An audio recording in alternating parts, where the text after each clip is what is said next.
조선 역사상 가장 오래 산 왕, 영조, 83, 검은 머리가 다시 날 정도의 기적 같은 회춘. 하지만 여러분, 그 튼튼한 몸이 사실은 자식을 잡아먹고 만든 건강이라면 믿으시겠습니까? 밥상은 지켰지만 아들은 지키지 못한 비정한 아버지의 건강법. 오늘 그 잔혹한 장수의 비밀을 공개합니다. 아직 구독 안 누르셨나요? 구독을 눌러주시면 다음 회를 창작하는데 큰 도움이 됩니다. 감사합니다. 83, 지금도 장수했다고 축하받을 나이입니다. 하물며 환갑잔치 보기도 힘들었던 그 옛날 조선시대에 무려 83살까지 살았던 왕이 있습니다. 바로 영조 임금입니다.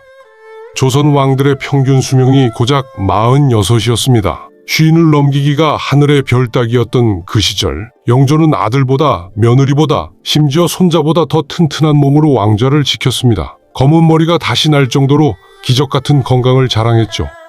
그런데 여러분, 정말 오래 사는 게 복이기만 할까요? 천하를 가진 왕이자 조선 최고의 건강왕이었던 그가 정작 밤마다 벽을 치며 통곡했다는 사실을 아십니까? 몸은 강철처럼 튼튼한데 마음은 잿더미가 되어버린 아버지. 나는 펄펄 날아다니는데 내 자식은 왜 시들어갔을까?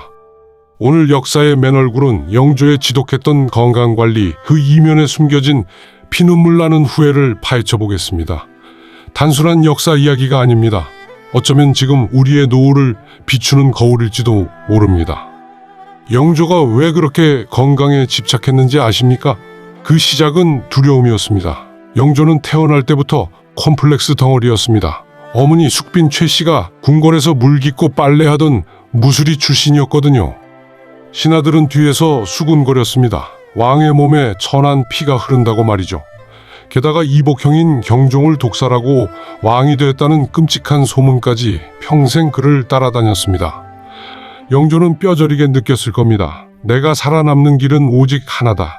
완벽해지는 것. 그리고 저놈들보다 단 하루라도 더 오래 살아서 끝까지 이겨내는 것. 그래서 영조는 조선 역사상 가장 독한 소식가가 됩니다. 보통 왕의 수라상은 산의 진미가 12첩, 하루 5끼가 기본입니다. 그런데 영조는 딱 3끼만 먹었습니다. 반찬? 반으로 확 줄였습니다. 신하들이 전하, 고기 좀 드시고 기력 보충하시지요 하고 애원해도 허들떠보지도 않았습니다.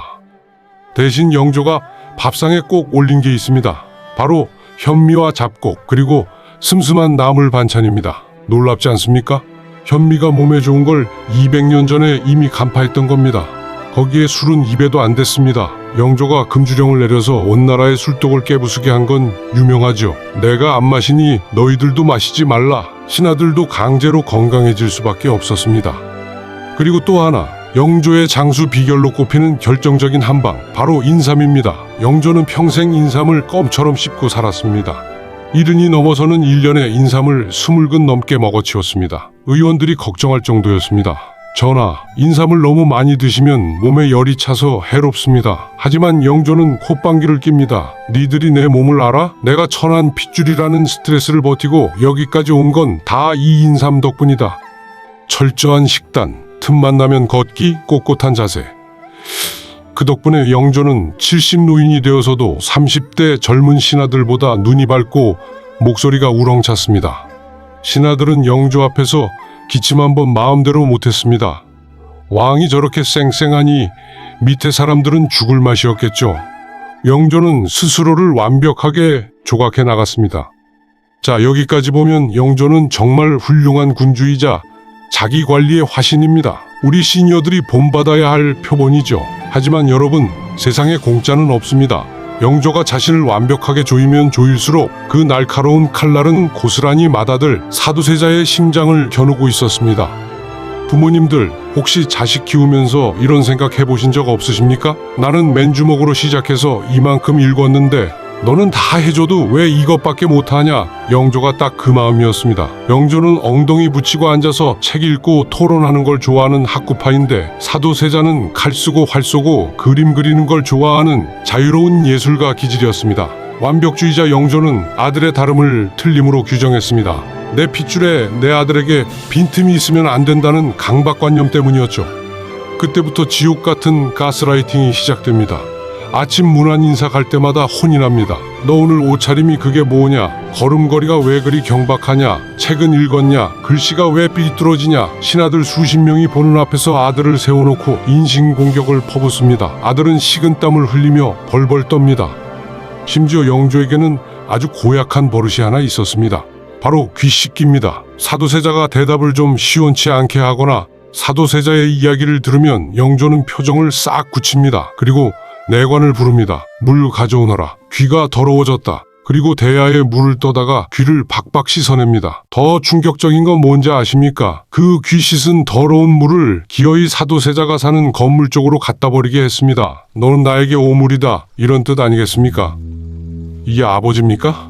아들은 미쳐갑니다. 아버지가 얼마나 무서웠으면 사도세자는 영조를 만나러 가기 전에는 청심환을 몇 알씩 씹어 삼켜야 했고 나중에는 아버지가 부른다는 소리만 들어도 발작을 일으키며 옷조차 입지 못하는 의대증이라는 정신병까지 얻게 됩니다.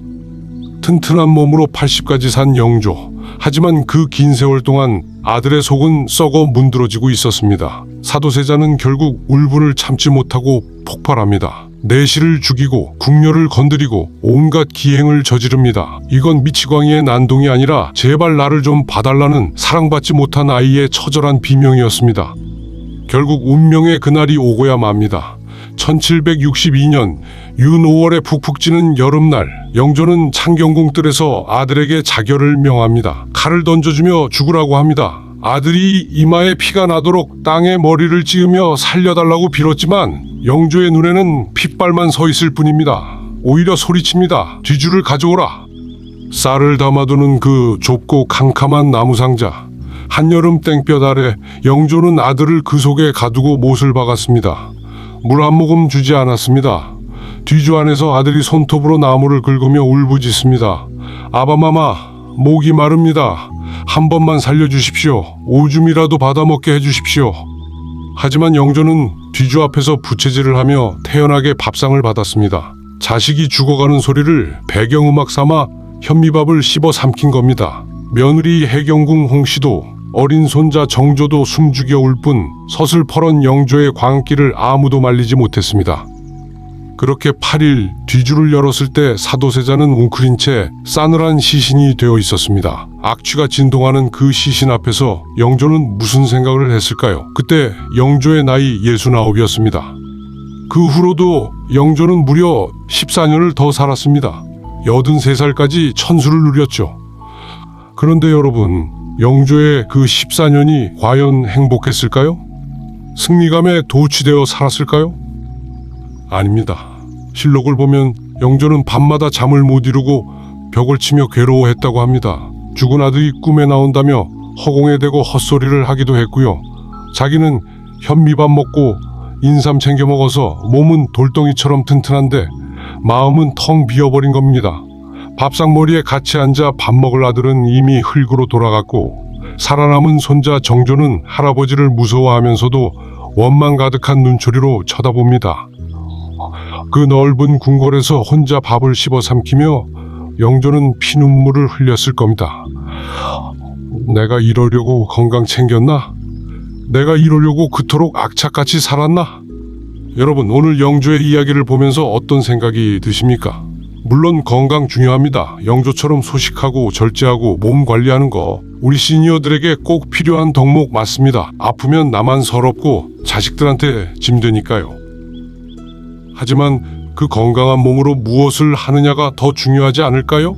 영조가 그 깐깐한 기준을 조금만 낮추고 아들에게 이렇게 말해줬다면 어땠을까요? 그래, 너는 공부보다 무예가 좋구나. 나랑 같이 활이나 한번 쏘러 가자.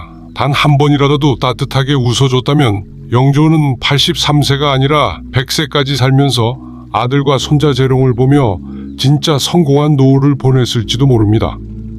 어머니, 아버님, 혹시 지금 자식이 내 맘 같지 않아서 속상하십니까? 내가 너를 어떻게 키웠는데 하면서 서운한 마음이 드십니까? 조금만 내려놓으십시오. 자식은 내 소유물이 아니라 나와 다른 또 하나의 우주입니다. 내가 옳다는 생각에 갇혀서 혹시 내 자식을 마음속에 뒤주에 가두고 있는 건 아닌지 오늘 밤 조용히 한번 돌아보셨으면 합니다. 오래 사는 것이 축복이 되려면 내 곁에 따뜻한 사람의 온기가 있어야 합니다. 혼자 남은 장수는 형벌과도 같습니다. 오늘 저녁에는 영조가 즐겨 먹던 몸에 좋은 현미밥 지어 드시고 혹시 섭섭한 게 있었던 자식이나 며느리에게 따뜻한 안부 전화 한 통 먼저 걸어보시는 건 어떨까요? 밥은 먹었니? 별일 없니? 하고 말이죠. 그 따뜻한 말 한마디가 산삼보다 녹용보다 더 좋은 보약이 되어 여러분의 노후를 지켜줄 겁니다. 역사의 맨 얼굴. 오늘 이야기는 여기까지입니다. 여러분의 건강한 몸과 그보다 더 넉넉하고 건강한 마음을 응원합니다. 오늘 이야기가 가슴에 남으셨다면 구독과 좋아요 부탁드립니다.